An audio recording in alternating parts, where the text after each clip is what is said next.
د محبت زیاتوالی لپاره وظیفه. السلام علیکم ورحمت الله وبرکاتو. ګران وروڼو او خویندو، نن به تاسو ته یو ډیر مجرب او له قرآن او حدیثو څخه اخیستل شوې وظیفه درښایم چې د محبت او الفت زیاتوالی لپاره ډیره مجربه وظیفه ده. مسلمانانو وظیفه دا ده، تاسو به دا قرآنی آیات واو یا ځله ووایئ هره ورځ. آیات دا دی: والقیت علیکا محبتا منی، سوره طه آیات نمبر 140 دی. طریقه دا ده، لومړی د پاک زړه سره 2 رکعاته نفل حاجت وکئ، بیا دا آیت واو یا ځله ووایئ.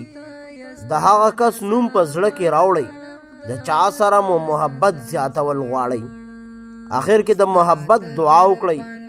مهم شرط ولې دا دی، دا وظیفه یوازې د حلالو اړیکو لپاره وکړئ، لکه خاوند، میرمن، مور، اولاد، خور، رور یا مشروع دوستی.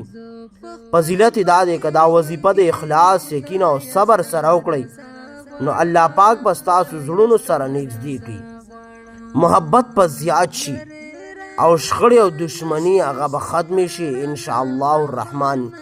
یوازې یاد ولرئ، هر څه د الله جل جلاله له اجازې سره کیږي. دعا وکړئ او عمل وکړئ. ګرانو ملګرو، که دا وظیفه مو خوښه شوه نو مهرباني وکړئ زموږ چینل سبسکرایب کړئ، ویډیو ته لایک ورکړئ او له خپلو دوستانو سره شریک کړئ.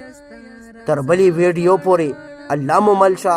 السلام علیکم ورحمت الله وبرکاتو.